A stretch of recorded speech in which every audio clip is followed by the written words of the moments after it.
అందరికీ నమస్కారం. ఈ వ్యాసం ప్రజా తీర్పుపై క్రూర పరిహాసం అంటూ రీసెంట్గా జరిగిన ఎలక్షన్స్లో మోడీ గారి విజయంపై విశ్లేషిస్తూ చిదంబరం గారు తన అభిప్రాయాన్ని వ్యక్తం చేశారు. చిదంబరం గారు ఆర్థిక మంత్రిగా పనిచేశారు అండ్ సీనియర్ కాంగ్రెస్ నాయకులు. ఇక వ్యాసంలోకి వెళ్తే, జూన్ 9న పదవీ ప్రమాణ స్వీకారం చేసిన కొత్త ప్రభుత్వం కథను సంగ్రహంగా ఇలా చెప్పవచ్చు. ప్రజలు మార్పు కోసం ఓటు వేశారు. నరేంద్ర మోదీ అవిచ్ఛిన్నతను ఎంచుకున్నారు. ఓటర్లకు ఇంకిత జ్ఞానం సమృద్ధిగా ఉన్నది కనుకనే మార్పు కోసం ఓటు వేశారు. సరైన తీర్పునిచ్చారు. గత 10 సంవత్సరాలుగా బీజేపీ ప్రభుత్వం అనుసరించిన పాలన నమూనాను వారు తిరస్కరించారు. అయితే నరేంద్ర మోదీకి మరో అవకాశాన్ని ఇచ్చారు. ఆయన తన ప్రభుత్వ విధానాలతో మౌలిక మార్పులు తీసుకురాగలరని వారు భావిస్తున్నారు. బీజేపీ 303 సీట్లతో ఈ సార్వత్రిక ఎన్నికల గోదాలోకి దిగింది. తను సొంతగా 370 సీట్లను గెలుచుకోవాలనే లక్ష్యాన్ని నిర్దేశించుకున్నది. తన నేతృత్వంలోని ఎన్డీఏకు 400కు పైగా సీట్ల లక్ష్యాన్ని నిర్దేశించింది. ఈ 2 లక్ష్యాలు నెరవేరగలవని ప్రధాని మోదీతో సహా బీజేపీ శ్రేణులు నిండుగా విశ్వసించాయి. అయితే వారి ఆశలు ఘోరంగా వమ్మయ్యాయి. బీజేపీ అంతిమంగా 240 సీట్లను మాత్రమే గెలుచుకోగలిగింది. కనీసం మెజారిటీ కూడా దక్కలేదు. ఇక ఎన్డీఏ 292 సీట్లతోనే సర్ది పెట్టుకోవాల్సి వచ్చింది. ఈ తీర్పుతో బీజేపీకి ప్రజలు పంపిన సందేశం ఏమిటో స్పష్టమే. సంకీర్ణ ప్రభుత్వాన్ని ఏర్పాటు చేయండి. భాగస్వామ్య పక్షాలకు కీలక బాధ్యతలు అప్పగించండి. ప్రజల్లో విభజనలు సృష్టిస్తున్న విధానాలను విడనాడండి. ఆర్థిక రంగ వాస్తవ పరిస్థితులను అంగీకరించండి. సామాజిక వైమనస్యతలను రూపుమాపండి. పాలన గురించి డాబుసారి మాటలను కట్టిపెట్టండి. ఆచరణాత్మకం కాని హామీలు ఇవ్వొద్దు. సమస్త భారతీయులు అభివృద్ధి పదంలో ముందుకు తీసుకెళ్లండి. ప్రధాన ప్రతిపక్షం కాంగ్రెస్ కేంద్రంలో అధికారాన్ని కైవసం చేసుకోవడానికి దృఢ సంకల్పంతో పోరాడిందనే అభిప్రాయానికి ఓటర్లు వచ్చారు. అయితే ఆ పార్టీ బహుశా బృహత్తర పాలన బాధ్యతలకు సన్నద్ధం కాలేదని కూడా ఓటర్లు భావించినట్టున్నారు. 170 లోక్సభ నియోజకవర్గాల్లో ఉన్న 9 రాష్ట్రాలలో కాంగ్రెస్ తన పునాదులను తిరిగి పటిష్టం చేసుకోవాల్సి ఉన్నది. ఆ రాష్ట్రాలలో పార్టీ పెరుగుదలకు గల అనుకూలతలను కాంగ్రెస్ సద్వినియోగపరచుకోవాల్సి ఉన్నది. ప్రభుత్వాన్ని ఏర్పాటు చేసేందుకు షరతులతో కూడిన ప్రజామోదాన్ని నరేంద్ర మోదీ పొందారు. అయితే ప్రజా తీర్పుపై వ్యక్తమైన ప్రజల అభీష్టాన్ని ఆయన గుర్తించలేదు. ఈ దురహంకారం మోదీకి స్వాభావికమైనదని చెప్పనవసరం లేదు. ఎన్నికల ఫలితాలపై తొలి దిగ్భ్రాంతి నుంచి తేరుకున్న వెంటనే తనను సవాల్ చేయగల నేతలు బీజేపీలో లేరన్న వాస్తవాన్ని గుర్తించారు. మరి ఏ ఇతర పార్టీకి ప్రభుత్వాన్ని ఏర్పాటు చేసేందుకు అవసరమైన సంఖ్యాబలం లేదన్న యథార్థాన్ని అర్థం చేసుకున్నారు. సార్వత్రిక ఎన్నికలలో కాంగ్రెస్ పార్టీ మొత్తం 99 సీట్లు కైవసం చేసుకున్నది. వీటిలో 79 కేవలం 9 రాష్ట్రాల్లో మాత్రమే ఉన్నాయి. 170 నియోజకవర్గాలు ఉన్న మరో 9 రాష్ట్రాలలో కాంగ్రెస్ కేవలం 4 సీట్లు మాత్రమే గెలుచుకున్నది. 5 రాష్ట్రాలలో ఒక్క సీటు కూడా రాకపోగా మిగతా 4 రాష్ట్రాల నుంచి ఒక్కొక్క సీటు సాధించుకున్నది. 79 సీట్లు ఇచ్చిన తొలి 9 రాష్ట్రాలలో కాంగ్రెస్ చేసిన మంచి పని ఏమిటి? కేవలం 5 స్థానాలు మాత్రమే ఇచ్చిన మరో 9 రాష్ట్రాల్లో కాంగ్రెస్ చేసిన చెడు పని ఏమిటి? ఉదయ్పూర్, రాయ్పూర్లలో జరిగిన పార్టీ జాతీయ సదస్సులలో సార్వత్రిక ఎన్నికలలో విజయ సాధనకు సన్నాహ కృషి జరిగింది.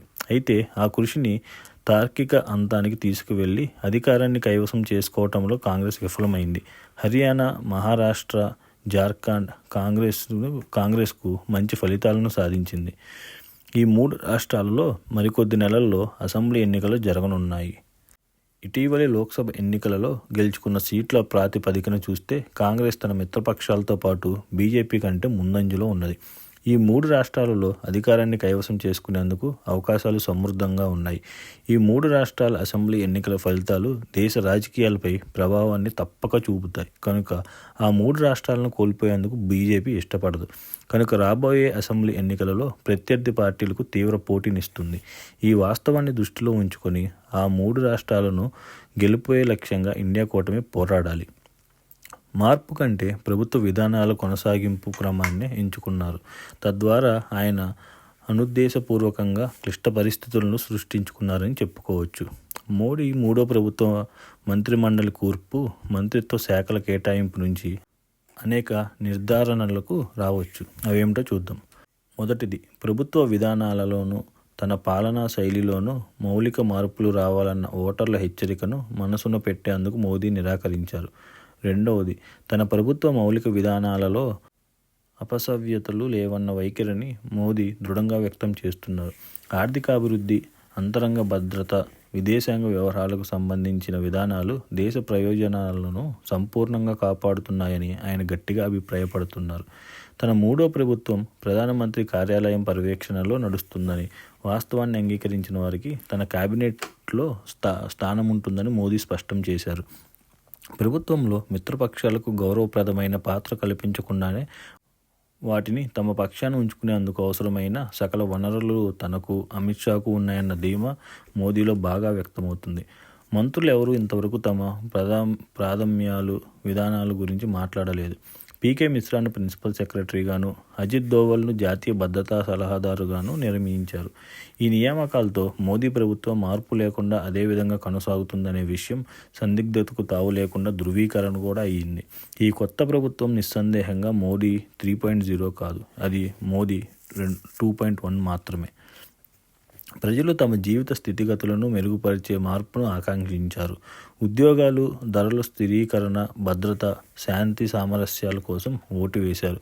మరి పాత ప్రభుత్వంలో ఉన్న మంత్రులే ఈ కొత్త సర్కారులోనూ కొనసాగుతున్నారు. గతంలో వారు ఏ మంత్రిత్వ శాఖలో నిర్వహించారో ఇప్పుడు అవే శాఖలకి సారథ్యం వహిస్తున్నారు. మరి విధానాలలో అవే, పాతవే, మార్పు లేనివి, మారనివి. ఈ యథాతథ పరిస్థితి ప్రజా తీర్పుపై క్రూర పరిహాసమే అవుతుంది. ప్రధానమంత్రి నరేంద్ర మోదీ తన కొత్త ప్రస్థానం మొదటి అడుగు ప్రభుత్వ ఏర్పాటులోనే తడబడ్డారు. దేశ ప్రజలకు భరోసా కల్పించడంలో విఫలమయ్యారు. ప్రజలు ఆశాజీవులు. మరి కేంద్రంలో కొరివిదీరిన కొత్త సర్కార్ తన రెండవ, మూడవ అడుగులలో పార్లమెంట్లో రాష్ట్రపతి ప్రసంగం, బడ్జెట్ సమర్పణ ఎలా ఉండనున్నాయో ఉత్కంఠతో ఎదురు చూస్తున్నాను. ఇట్లు చిదంబరం, కాంగ్రెస్ సీనియర్ నాయకులు, వ్యాసకర్త, కేంద్ర మాజీ మంత్రి. చూసాం కదండి ఓవరాల్గా చిదంబరం గారు ఏం చెప్పదలుచుకున్నారు. వాళ్ళ point straight and forward. Congress 5 రాష్ట్రాల్లో గట్టిగా నిలబడింది. ఆ 5 రాష్ట్రాలకి నెక్స్ట్ 3 రాష్ట్రాల్లో అసెంబ్లీ ఎలక్షన్స్ జరగనున్నాయి. అవి ఖచ్చితంగా ఓవరాల్ ఇండియా మీద ప్రభావం చూపే అవకాశం ఉంది. కాబట్టి బీజేపీ ఖచ్చితంగా గట్టిగా పోటీ చేస్తుంది. సో ఇండియా కూటమి అందరూ కలిసి కట్టుగా దాన్ని ఎదుర్కొని ఇండియా కూటమి విజయం సాధించాలి. అప్పుడే దేశంపై ప్రభావం చూపుతుందని కాంగ్రెస్ గురించి చెప్పడం జరిగింది. ఆ తర్వాత మోదీ గురించి ఈ మోదీ 3.0 ఎన్డీఏ కూటమితో ప్రభుత్వం ఏర్పాటు చేసినప్పటికీ కూడా ఇది చూడటానికి పాత మోడీ 2.0 గవర్నమెంట్కి ఎక్స్టెన్షన్ లాగే కనిపిస్తుందని చెప్తున్నారు. దానికి వారు ఇచ్చిన సాక్ష్యాలు ఆల్రెడీ ప్రజలు పోయినసారి మంత్రిత్వ శాఖలు ఎవరెవరు ఏమేమి చేశారో చూసి దాన్ని బట్టే వాళ్ళు 303 సీట్ల నుంచి 242 తగ్గించారు. బట్ స్టిల్ మోడీ మాత్రం అదే క్యాబినెట్ని ఎవరెవరైతే ఏ శాఖలు పోయినసారి చేశారో అదే శాఖలకి మళ్ళీ అదే మంత్రుల్ని మళ్ళీ అలాగే నియమించారు.